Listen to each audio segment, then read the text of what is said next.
నమస్తే, welcome to political corridor. This is Karthik. Updates చూద్దాం. TDP అధినేత చంద్రబాబుకు తన సామాజిక వర్గ నేతలుంటే ఇంకెవరితోనూ పని ఉండదు. బీసీలను అస్సలు పట్టించుకోరు. 3.5 దశాబ్దాలుగా కుప్పంలో చంద్రబాబును మోస్తున్న బీసీ నేతలు ఆయన తీరుతో మండిపడుతున్నారు. ఇంతకాలం తమతో పార్టీకి ఊడిగం చేయించుకుని ఇప్పుడు బయట వ్యక్తులకు ప్రాధాన్యం ఇస్తారా అంటూ ఆగ్రహిస్తున్నారు. స్థానికంగా ఉన్నవారిని పక్కన పెట్టేసి ఇతర జిల్లాల నుంచి ఇంపోర్ట్ చేస్తే సహించేది లేదంటున్నారు.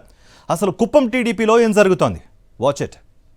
తెలుగుదేశం అనే ప్రాంతీయ పార్టీకి జాతీయ అధ్యక్షుడిగా చెప్పుకునే నారా చంద్రబాబు నాయుడు సొంత నియోజకవర్గంలో ఆయన కుర్చీ కదిలిపోతోంది.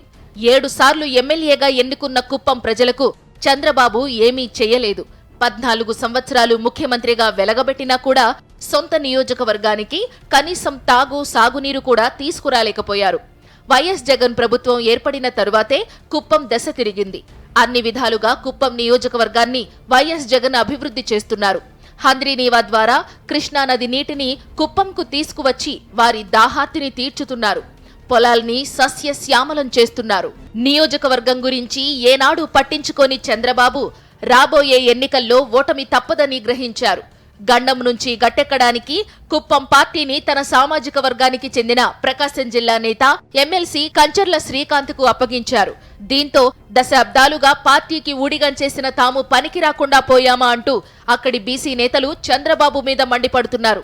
నియోజకవర్గంలోని బీసీ నేతలతో పాటు కుప్పంలో ఆయనకు పిఏలుగా పనిచేసిన వారిని కూడా పక్కన పెట్టేశారు. వారికి ఎలాంటి ప్రాధాన్యం లేకుండా చేసేశారు. దీంతో వారు లోపల ఉండలేక బయటకు పోలేక అల్లాడిపోతున్నారు.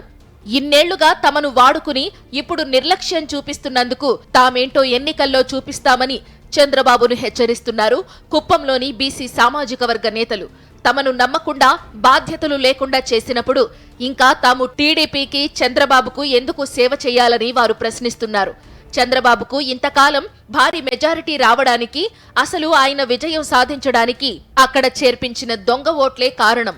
వైఎస్ఆర్ కాంగ్రెస్ ఫిర్యాదుతో కుప్పంలో చంద్రబాబు చేర్పించుకున్న దొంగ ఓట్లలో 33,000కు పైగా తొలగించారు. అందుకే ఓటమి తప్పదని చంద్రబాబు భయపడుతున్నారు. ఎన్నికల్లో తమ తడాఖా చూపిస్తామంటున్నారు అక్కడి బీసీ నేతలు. వైఎస్ఆర్ కాంగ్రెస్ ప్రభుత్వం అమలు చేస్తున్న అభివృద్ధి సంక్షేమ పథకాలతో కుప్పంలో అధికార పార్టీ బాగా బలం పుంజుకుంది. దీంతో తెలుగుదేశం పార్టీ నేతల్లో నిరాశ నిస్పృహలు ఆవరించాయి. ఒకవైపు క్యాడర్లో నైరాశ్యం, బీసీ నేతల్లో పార్టీ అధినేత పట్ల ఆగ్రహం, ప్రజల్లో పెరుగుతున్న వ్యతిరేకత మొత్తం కలిపి కుప్పంలో చంద్రబాబు కోట కూలడం ఖాయమనే టాక్ నడుస్తోంది.